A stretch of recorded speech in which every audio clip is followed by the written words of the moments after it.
Hey everybody, Jimmy is Promo here, and in this video I'm going to show you guys all the different shooting modes inside of the camera on the Samsung Galaxy S7, as well as it's the same thing on the Samsung Galaxy S7 Edge. So first off, let's go into the camera.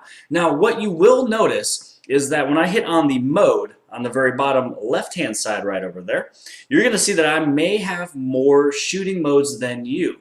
Now, what you also notice though too, that there's actually little downloaded little icons right next to the shooting mode. That means that I have downloaded them. So the first step is hitting on mode, and then you're going to have all of these shooting modes right up here that you guys see. And then you have the options at the very top where it says download, info, and more. So if you go to the download option, this will actually show you more shooting modes that you can download on your Samsung Galaxy devices. I just happen to show the one right here for the Galaxy S7. So if you just go to all, you can see there's 4 more shooting modes you'd be able to get. The shot, sports shot, the animated GIF, you also have the dual camera and surround shot. Now out of all 4 of these, which ones would I use? Really, the only one would probably be dual camera. Now, and the animated GIF is really fun, so you actually get to move around and do whatever you want to, and it creates your own little GIF for you. Some people call it GIF. But dual camera is amazingly, and it's very cool, is introduced on the Galaxy S4. It records with a picture or video with the front-facing and the rear-facing camera at the exact same time. Now, let's say you click on mode again, and you want to know a little bit more in depth and more detail of each shooting mode. Just click on the info button right there. This is where it tells you everything about Auto, Pro, you got selective focus, panorama, video collage, which is really cool by the way guys, live broadcast, slow motion, virtual shot, food. It really, what that mostly does, it takes all the pictures, or I should say the color of the food, and it makes it a little bit more vivid and make it look a little bit better. You got Hyperlapse, which I do have a video showing off a couple examples of Hyperlapse, so make sure you guys look at that video there. And then here's the downloaded ones. You got sports, the animated GIF, and then you got your dual camera and also the surround shot. So surround shot is where you can take a full 360-degree image and move it all around with your cell phone, which is actually really cool. It's just a step beyond Panorama. And the other one I do want to make sure that I point out is on the very top up here where it says Panorama. You also have motion panorama inside of there, which I do have another video to show all of that off as well.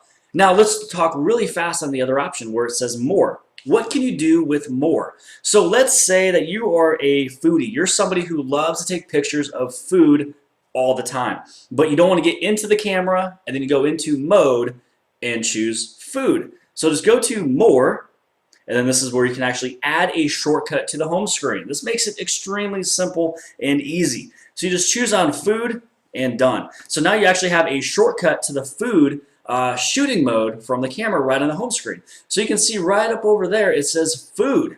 Once I click there, now I'm inside of the food shot. Now the other really cool thing is that you can see on the very top up there, I also have Hyperlapse, because that is something that I like to shoot. So once I hit on Hyperlapse, now I'm inside of Hyperlapse for a shooting mode. So I don't know if I'm going so fast or not fast or whatever for you guys, just kind of let me know I guess. So let's go back into the camera, and let's actually put this right back into auto. And so this is pretty much where almost every camera starts, and it's black because it's just sitting on the table, just so you guys know. So this is where you go to mode, and then you're able to go into Pro, selective focus, and things like that. So we've already talked a little bit about Panorama in one of my other videos. Make sure you watch that video because I'm also talking about motion photo as well. So I do want to show you something really cool with Pro Shot.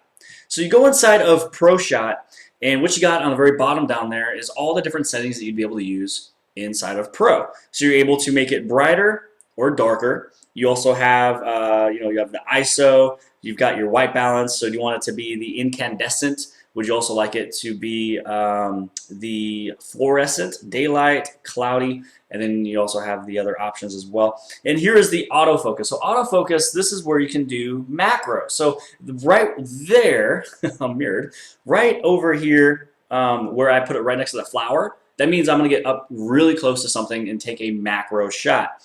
Now, if you're going to look for something where you've got maybe something right in front of you, but you want to only be in focus on what is further away, you choose this option over here, which is mountains. And then you got all these different nostalgic, you got all these tones and serene, and so you have those options too as well inside of mode. Now, one thing I also do want to touch upon, so if I put this back at auto, is going to be on the very, very, very top where it says center AF, which means that it is auto focusing on whatever is in the center. So what I'm going to do is point it up at my chair right here. And what you can kind of see here is that it just basically focuses in one area. I can even make it focus towards the back if you want to. But when you click on that option, it has multi-autofocus. And so with multi-autofocus, you can kind of see it that there's three, like all those little green squares. So let's see, let's move it right on over here maybe. So you guys kind of see the green squares kind of popping up here and there. It's nothing that my green screen is doing or anything like that. But what it does is when it's focusing, it's able to focus on multiple things. So when you have the multi-autofocus, it's focusing on several different options or different things that is going to create a better photo. And to kind of show you an example of what that looks like, let me go to a photo for you. So this is an image right over here that I actually took with this camera right here with the Galaxy S7. Some people were like, hey, I don't know if you really took that. It looks like something from a DSLR.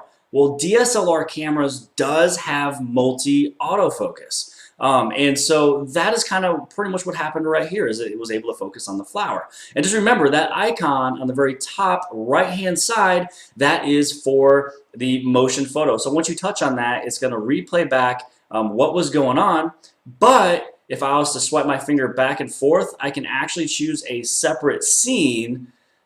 Like maybe let's say like right here, a bee flew right into my frame, and then I hit on the capture button. So now I'm actually able to take a picture from that little motion photo.